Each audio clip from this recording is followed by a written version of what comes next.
Flow chart of chapter 1 real numbers. Okay, this is a flow chart. Flow chart means all the terms, जितने भी इस chapter में जितनी भी चीज़ें आएंगी वो सबको हम लोग समराइज वे में लिख दिए हैं. ठीक है, इसी को कहते हैं फ्लो चार्ट. पूरा चैप्टर एक समरी के रूप में यहाँ पर सामने आ गया. और इस चैप्टर में आपको पढ़ना क्या है. रियल नंबर्स आप लोग क्लास 9 में पढ़ चुके हैं. अब क्लास 10 में आपको पढ़ना है properties of real numbers. Okay, the properties of real numbers. इस चैप्टर की शुरुआत होती है सबसे पहले यूक्लिड्स डिवीजन लेमा. ओके, तो लेमा क्या होता है. Lemma is a proven statement. ये एक प्रूवन स्टेटमेंट है फॉर प्रूविंग अनदर प्रॉब्लम्स, यानी और दूसरे प्रॉब्लम्स को इसको सॉल्व करने में इसका यूज करते हैं. तो लेमा का डेफिनेशन हो गया, lemma is a proven statement used for proving another statement. एक स्टेटमेंट को और दूसरे को प्रूव करने के लिए हम लोग यूज करते हैं लेमा. तो यूक्लिड्स डिवीजन लेमा कहता है कि any positive integer can be written in the form of A equal to B Q plus R. कोई भी एक पॉजिटिव इंटीजर है, हम लोग उसको किस फॉर्म में लिख सकते हैं, A equal to B Q plus are.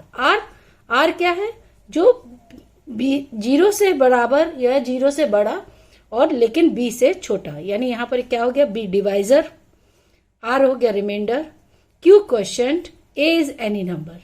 Okay, the positive integers a and b, there exists a unique integer q and r. ये हर नंबर के लिए होता है. देखिए इसका एग्जांपल देते हैं. देखिए, any number can be written in the form of a is equal to B Q plus R. Suppose अगर मुझे 17 को लिखना है और इसको मैं 5 से डिवाइड करेंगे तो क्या होगा, 5 इंटू 3 15 प्लस 2. ओके, तो ये 17 को हम लोग कैसे लिखे हैं, 5 हो गया b, q हो गया क्वोशिएंट, 5 इंटू 3 15 और 2 हो गया रिमाइंडर. और इसी 17 को अगर 4 से करना है तो 4 into 4 16 plus 1.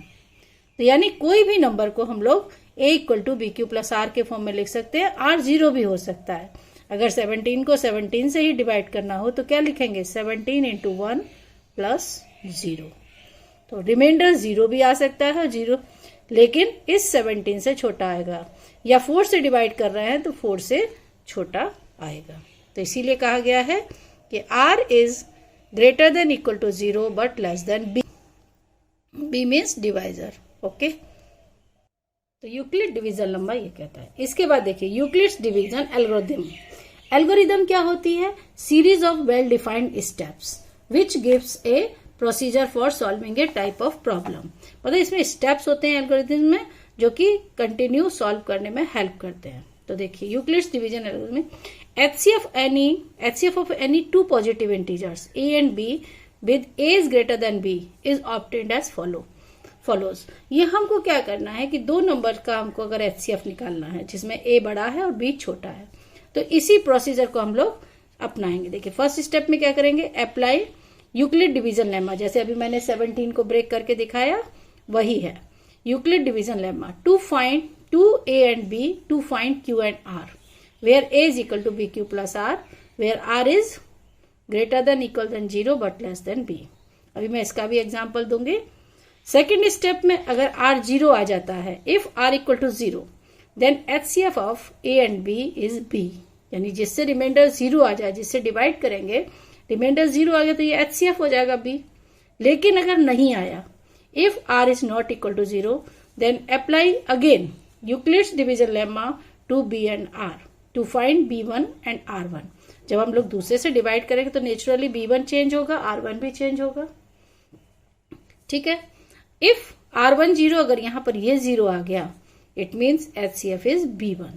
Okay, if r1 is not 0 then continue the process till rn is 0. rn means continuous remainder आते रहेंगे और जब तक रिमाइंडर 0 ना हो तब तक हम लोग सेम प्रोसीजर को अप्लाई करेंगे. और जो लास्ट में जब रिमाइंडर 0 आ जाएगा then b and b the HCF, तब वो नंबर उसका क्या कहलाएगा, HCF. देखिए मैं एग्जांपल देती हूँ इसका. देखिए एग्जांपल दे रही हूँ कि अगर हमें HCF निकालना है 8 एंड 20. ओके, तो यहाँ पर हमने कहा a and b where a is greater than b. इसका मतलब क्या हुआ कि a जो लेंगे हम लोग 20 लेंगे और किस फॉर्म में लिखना है, a equal to B Q plus R. b यहाँ पर क्या होगा, जिससे हम डिवाइड कर रहे हैं 8 से. बी यहाँ लिख लिया। और 8 से कितनी बार डिवीजन जाएगा, 8 इंटू 2 16, रिमाइंडर आएगा 4।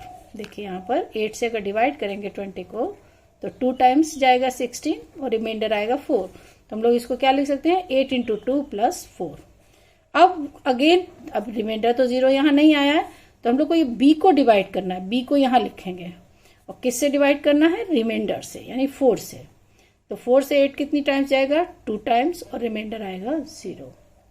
ओके, यहाँ रिमाइंडर क्या आ गया, 0। तो हम लोग HCF क्या हो जाएगा, HCF इक्वल टू 4। और अगर यहाँ 0 नहीं आता तो हम लोग इस प्रोसेस को आगे कंटिन्यू ले जाते हैं। एक और एग्जांपल देखिए, जैसे मुझे 4 और 17 का HCF निकालना है।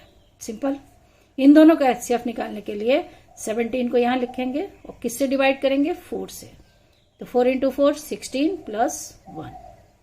फिर ये 4 से डिवाइड किए तो 4 यहाँ आएगा, किससे डिवाइड करना है, 1 से। ये क्रॉस में आते जाते हैं, तो 1 से कितनी बार जाएगा, 4 टाइम्स और रिमाइंडर हो जाएगा 0। तो इन दोनों का HCF क्या कहलाएगा, ये नंबर HCF इक्वल टू 1, यानी B। Okay, next step.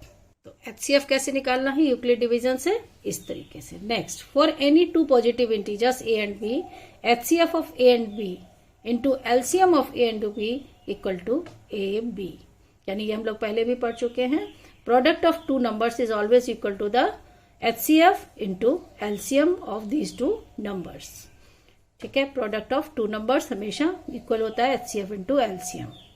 और अगर 3 नंबर्स हैं, फॉर एनी 3 पॉजिटिव इंटीजर्स, अगर 3 नंबर का LCM निकालना है तो प्रोसेस फॉर्मूला क्या आएगा, A into B into C, HCF of ABC divided by HCF of AB into HCF of BC into HCF of AC।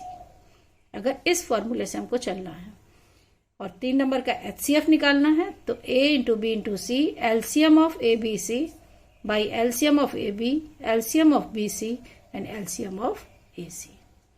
तो ये पहला प्रॉपर्टी हुई यूक्लिड्स डिवीजन लेम्मा। अब इसके हम लोग दूसरी साइड में जानते हैं।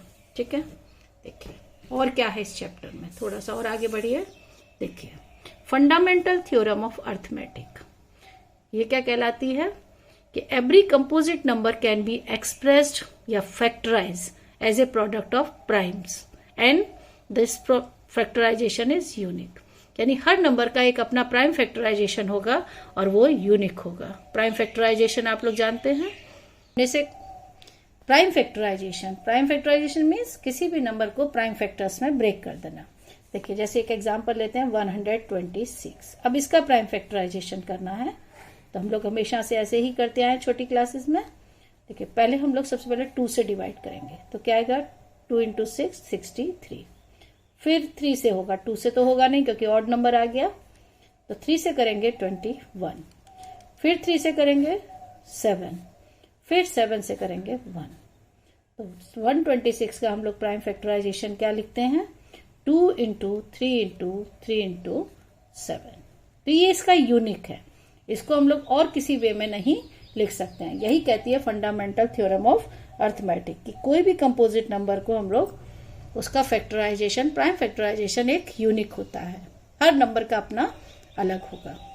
ठीक है, अब नेक्स्ट स्टेप आता है, if P is prime and P divides A square then P divides A also. अगर एक P प्राइम नंबर है और P किसी A स्क्वायर को डिवाइड करता है तो वो A को भी डिवाइड करेगा। ये आपको यूज करेंगे जब हम लोग प्रूव करेंगे इरेशनल नंबर्स। शायद आपको इरेशनल नंबर याद हो, क्लास 9 में पढ़े थे। इरेशनल नंबर्स क्या होते हैं, जैसे √2, √3, √5 which has non terminating non recurring decimals. Okay, those numbers are called irrational numbers. अब आगे देखिए, आगे चैप्टर का लास्ट पार्ट आ रहा है, if x is any rational number whose decimal expansion terminates then x equal to p/q। अगर rational number है तो उसको हम लोग p/q फॉर्म में लिखेंगे ही लिखेंगे, where p and q are coprimes. अब आया को प्राइम। को प्राइम क्या होता है, को प्राइम जिनका की हाईएस्ट कॉमन फैक्टर 1 होता है। ठीक है, जिनका HCF क्या निकलता है 1। तो यानी ये ऐसा रेशनल नंबर है कि जिसके बीच में कोई कॉमन फैक्टर नहीं है। तो prime factorization of q is in the form of 2 की पावर n 5 की power n 2 raise to power m 5 raise to power n। ठीक है, अगर k भी रेशनल नंबर है उसको हम लोग इस फॉर्म में लिख सकते हैं। और देखिए आगे इसी की बात आती है, if a rational number p by q okay such that prime factorization of q is of the form of 2 raise to power m 5 raise to power n। देखिए m n क्या है, नॉन नेगेटिव इंटीजर यानी positive integers हैं। m और n हमेशा क्या होने चाहिए, positive integers. Then x has a decimal expansion which terminate. अगर q का प्राइम फैक्टराइजेशन 2 और 5 के फैक्टर्स में आ गया तो इसका मतलब हमारा डिवीजन क्या होगा, टर्मिनेट हो जाएगा। और अगर इस फॉर्म में नहीं है तो वो नॉन टर्मिनेटिंग होगा। Let x equal to p by q is be a rational number such that the prime factorization of q is not the form of 2 raised to power m 5 raised to power n where m and n are positive integers. Then x has a decimal expansion which is non-terminating repeating okay expansion. तो ये chapter का ये अभी मैं इसका example देती हूँ, terminating and non terminating. अगर कोई नंबर है x 3/20, ठीक है, अगर 20 का प्राइम फैक्टराइजेशन क्या होता है, 2 इंटू 5 ओके। तो इसको हम लोग क्या लिख सकते हैं, 20 को 2 raise to power 2 into 5 raise to power. अगर इसके फैक्टर 2 एंड 5 है तो इसको हम लोग क्या कहते हैं, टर्मिनेटिंग डेसिमल ओके। और अगर इस फॉर्म में नहीं है, सपोज 5/21 है, अब इसको पूछा टर्मिनेटिंग है नॉन टर्मिनेटिंग है, तो फिर हम लोग 21 के प्राइम फैक्टर्स क्या होंगे, 3 into 7। It means non terminating, क्योंकि इसके फैक्टर 2 और 5 ही होना चाहिए। प्राइम फैक्टर क्या होने चाहिए, 2 एंड 5। अगर ये नहीं है तो इसको हम लोग कहेंगे नॉन टर्मिनेटिंग। तो ये चैप्टर में 3rd एक्सरसाइज में आपको एनसीईआरटी में दिखाया गया है ओके। तो टर्मिनेटिंग एंड नॉन टर्मिनेटिंग, ये पूरे चैप्टर की आपकी समरी है। इस चैप्टर में आपको इतना ही पढ़ना है, फंडामेंटल अर्थमेटिक यानी प्राइम फैक्टराइजेशन आपको करना है, प्रूव करना है इरेशनल नंबर्स हैं, फिर टर्मिनेटिंग नॉन टर्मिनेटिंग है, और इस पार्ट में आपको बताना है HCF of 2 numbers and product of 2 numbers क्या होता है, और एचसीएफ निकालना है यूक्लिड्स डिवीजन एल्गोरिथम में, Euclid's division lemma. This is the complete flow chart of your chapter real number okay. Thank you.